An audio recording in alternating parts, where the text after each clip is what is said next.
Analysis: Hunter Biden conviction shatters Trump's persecution narrative.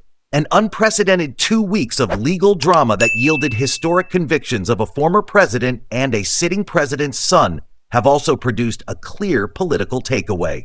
The survival of the rule of law in America and untainted justice may depend on the choice voters make in November. The country's divergent possible paths under President Joe Biden or presumptive GOP nominee Donald Trump were highlighted in the way both men, their families, and their political operations reacted to the twin trials and verdicts.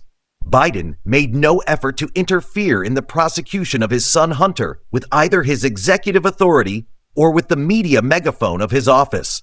He allowed his own Justice Department to secure a guilty verdict Tuesday that could result in jail time for the recovering addict and hurt his own 2024 campaign. I will accept the outcome of this case and will continue to respect the judicial process as Hunter considers an appeal, the president said after the jury found his son guilty of lying on a federal background check form and possessing a gun while addicted to or using illegal drugs. He has already said he won't pardon his son. In his first reaction to the verdict, Hunter Biden didn't attack the judge or prosecutors, simply saying he was grateful for the love and support of his family and blessed to be clean again. The Biden's comportment contrasted with Trump's reaction to his own trial and conviction nearly 2 weeks ago in his hush money case. The ex-president lashed out at witnesses, prosecutors, jurors, and the judge.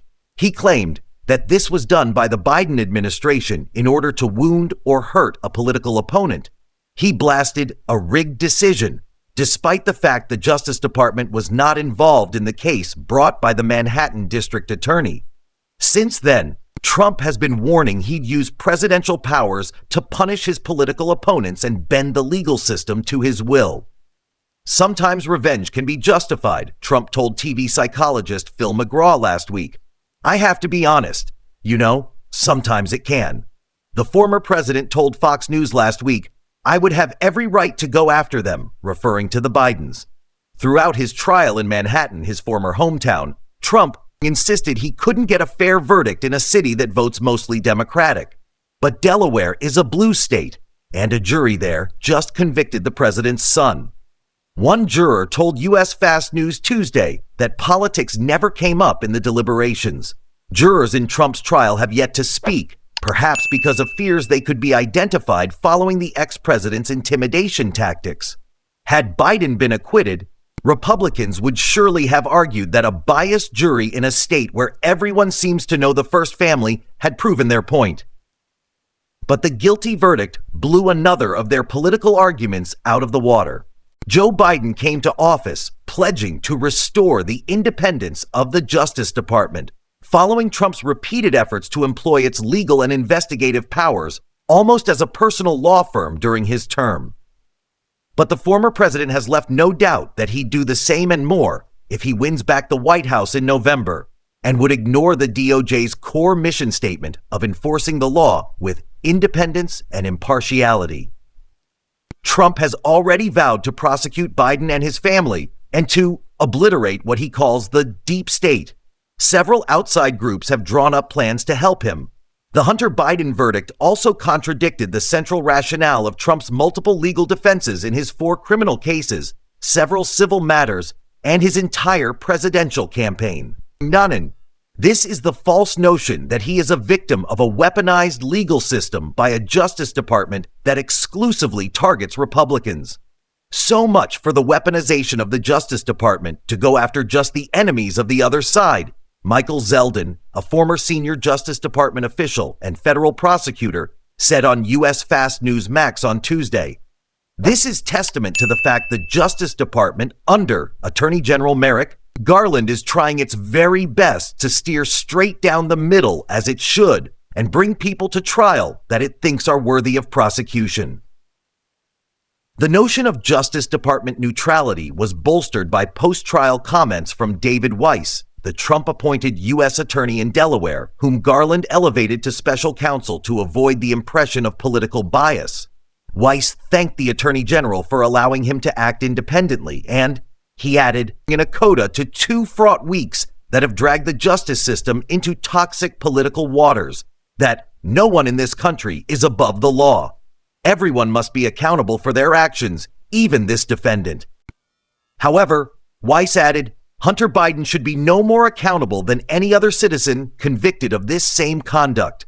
Ken Buck, a former Republican member of Congress, told U.S. Fast News' Aaron Burnett that Joe Biden had handled the painful matter of his son's trial and conviction appropriately. He did a great job in trying to stay above the fray and recognizing that his Justice Department was in a very difficult position. People look at this case and realize it was done in an independent and fair way. Julian Zelizer, a Princeton University history professor and U.S. Fast News political analyst, said the criminal convictions of Trump and Hunter Biden reflected the huge stakes in November's election. Not only is Joe Biden saying the decision is also one that comes from the courts, he's not saying he's going to use presidential power to somehow issue a pardon. And you contrast that with the former president who's attacked the legal system. He's questioned its legitimacy. Zelizer added, voters will have to make a choice. What kind of response do they want? And what kind of person do they want in the Oval Office come January of 2025? The idea that the Justice Department is only going after Republicans is not just belied by the Hunter Biden conviction in the gun case and a looming tax trial that awaits him in September. Democratic Senator Robert Menendez of New Jersey is on trial in New York for bribery and corruption. The Justice Department in May indicted another well-known Democrat, Repeter Henry Cuellar of Texas, and his wife for allegedly accepting around $600,000 from Azerbaijan's state-owned oil firm and a Mexican bank in exchange for official acts as a member of Congress. Both Democrats have maintained their innocence. Nevertheless, House Republicans are scheduled to hold a vote on Wednesday on holding Garland in contempt of Congress for refusing to turn over the audio recordings of President Biden's interviews with former special counsel Robert Hur. Biden has asserted executive privilege over the files. Democratic Rep. Jamie Raskin highlighted the contrast between Trump and Biden. The Republicans are attacking our entire system of justice and the rule of law because they don't like the way one case came out. Whereas the son of the President of the United States is prosecuted, and I don't hear a single Democrat crying foul, the Maryland Democrat said. Yet one lesson of the Trump era is that the truth rarely matters. The revealing of inconvenient facts never penetrates the echo chamber that dominates Republican politics and conservative media. So rather than being chastened by the collapse of the Trump persecution narrative, and the successful application of the rule of law in a criminal trial, Trump supporters in Congress merely used the Biden verdict to conjure a new round of falsehoods and conspiracy theories. House Oversight Chairman James Comer said the Delaware trial was a step toward accountability. But the Kentucky Republican warned that Justice Department officials were continuing to cover for the big guy, Joe Biden. Comer repeated accusations that the president had profited from his son's ethically questionable business operations in Ukraine and China, while his father was vice president, despite the failure of his committee and the House GOP impeachment probe to find any such evidence. House Speaker Mike Johnson took a similar approach. We will continue to demand accountability for the corrupt business dealings of the Biden family, said the Louisiana Republican, a firm supporter of Trump, despite the ex-president's loss in a recent civil case that found that he, his adult sons, and his organization had committed massive insurance and banking fraud. Stephen Miller, Trump's former White House domestic policy advisor, argued that the Justice Department had actually shown favoritism toward Hunter Biden by not charging him with 50 felonies over foreign influence peddling. The department should tell him his only way out of life in prison is to testify against the big guy, Miller said on X. Some of the GOP reaction to Biden becoming a convicted felon was bizarre.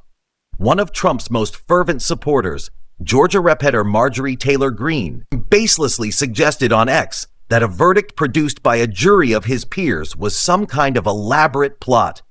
Hunter Biden just became the deep state's sacrificial lamb to show that justice is balanced, while the other Biden crimes remain ignored, she wrote on X. Thank you for watching the video. Please subscribe if you want to know the latest news in the U.S.